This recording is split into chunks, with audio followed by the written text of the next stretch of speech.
നമുക്ക് വളരെ സിമ്പിളായിട്ടുള്ള ഒരു ഫ്രൈഡ് റൈസിൻ്റെ റെസിപ്പി ചെയ്ത് നോക്കാം. ആദ്യം നമുക്ക് അരി ഒന്ന് കഴുകിയിട്ട് വെള്ളത്തിൽ കുതിർക്കാനിടാം. ഞാനിവിടെ എടുത്തിരിക്കുന്ന ബസുമതിയുടെ അരിയാണ്. ഇതൊരു അരമണിക്കൂർ ഞാൻ വെള്ളത്തിൽ കുതിർത്തിട്ടു. വേറൊരു പാന് അടുപ്പത്ത് വെച്ച് അതിലേക്ക് നമ്മൾ എത്ര അരിയാണോ എടുത്തത് അതിൻ്റെ ഇരട്ടി വെള്ളം ഒഴിച്ച് കുറച്ച് ഉപ്പും കൂടെ ഇട്ട് തിളപ്പിക്കാൻ വെക്കാം. എന്നിട്ട് നമ്മൾ കഴുകി മാറ്റി വെച്ചിരിക്കുന്ന അരി ഈ വെള്ളം ഒന്ന് തിളച്ച് കഴിയുമ്പോഴത്തേക്കും നമുക്കതിലേക്ക് ഇട്ട് കൊടുക്കാം. ഇപ്പോൾ വെള്ളം തിളച്ച് തുടങ്ങിയിട്ടുണ്ട്. നമുക്ക് അരി പതുക്കെ ഇതിലേക്ക് ഇട്ട് കൊടുക്കാം. അതോടൊപ്പം കുറച്ച് എണ്ണ കൂടി നമുക്ക് ഇതിൻ്റെ കൂടെ ഒഴിച്ചു കൊടുക്കാം. അരി തിള വരുന്നത് വരെ നമുക്കൊന്ന് വെയിറ്റ് ചെയ്യാം.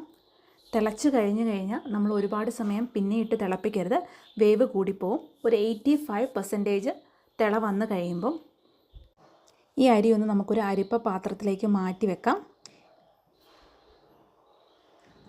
ഇപ്പോൾ ഏകദേശം സെറ്റായിട്ടുണ്ട്. നമുക്ക് മാറ്റി വെക്കാം. ഇനി ഒരു പാൻ അടുപ്പത്ത് വെച്ച് അതിലേക്ക് അല്പം എണ്ണ ഒഴിച്ചു കൊടുക്കുക. എണ്ണ ചൂടായതിന് ശേഷം നമുക്കൊരു 4 മുട്ട ഇതിലേക്ക് ഒഴിച്ചു കൊടുക്കാം. ആകെ ഇതിൻ്റെ കൂടെ ചേർക്കുന്നത് അല്പം കുരുമുളക് പൊടിയും ഉപ്പും മാത്രമേ ഉള്ളൂ. എന്നിട്ട് നമുക്ക് നന്നായിട്ടൊന്ന് ഇളക്കി പൊരിച്ചെടുക്കാം. പൊരിച്ചെടുത്തതിന് ശേഷം നമുക്കിത് വേറൊരു പാത്രത്തിലേക്ക് മാറ്റി വെക്കാം. ആ സെയിം പാനിൽ തന്നെ നമുക്ക് ബാക്കി കാര്യങ്ങൾ ചെയ്തെടുക്കാം. അപ്പോൾ ഇതൊരു വേറൊരു പാത്രത്തിലേക്ക് മാറ്റി വെക്കുക. എന്നിട്ട് സെയിം പാൻ തന്നെ അടുപ്പത്ത് വെച്ചിട്ട് അല്പം എണ്ണ ഒഴിച്ചു കൊടുക്കുക. എണ്ണയൊന്ന് ചൂടായി വന്നതിന് ശേഷം നമുക്ക് ആദ്യം ഇട്ട് കൊടുക്കേണ്ടത് വെളുത്തുള്ളിയാണ്. വെളുത്തുള്ളി ചെറിയ പീസായിട്ട് അരിഞ്ഞത് ഒരു 7 എണ്ണം എടുക്കുക. അതൊന്ന് ചൂടായി വരുമ്പം ബാക്കി അത്യാവശ്യത്തിനുള്ള പച്ചക്കറികളൊക്കെ ഇട്ട് കൊടുക്കാം. ഞാനിവിടെ എടുത്തിരിക്കുന്ന ബീൻസ്, അതുപോലെ തന്നെ ക്യാരറ്റ്, ക്യാപ്സിക്കം, തക്കാളി, സ്പ്രിംഗ് ഓണിയൻ, ഇത്രയാണ്. എല്ലാം ചെറിയ ചെറിയ പീസായിട്ട് അരിഞ്ഞതാണ്. നിങ്ങൾക്ക് വേണമെങ്കിൽ ക്യാബേജ് കൂടി ചേർക്കാം. എന്നിട്ടെല്ലാം നന്നായിട്ടൊന്ന് മിക്സ് ചെയ്ത് കൊടുക്കാം. ഒരു ചെറിയ വേവാകുമ്പോഴത്തേക്കും നമുക്ക് പൊടി ചേർത്ത് കൊടുക്കാം. അതുവരെ ഒന്ന് വെയിറ്റ് ചെയ്യുക. ചെറിയ ചൂടായതിന് ശേഷം നമുക്ക് അല്പം കുരുമുളക് പൊടി ഇതിൻ്റെ കൂടെ ഇട്ട് കൊടുക്കാം. അതോടൊപ്പം അത്യാവശ്യത്തിനുള്ള ടൊമാറ്റോ സോസ് കൂടി ചേർക്കാം.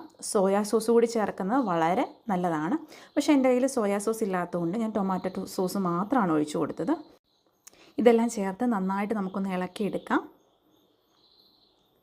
നന്നായിട്ട് ഇളക്കിയെടുത്തതിന് ശേഷം നമ്മൾ മാറ്റി വെച്ചിരിക്കുന്ന അരി നമുക്ക് കുറേശ്ശെയായിട്ട് ഇതിൻ്റെ കൂടെ ഇട്ട് കൊടുക്കാം.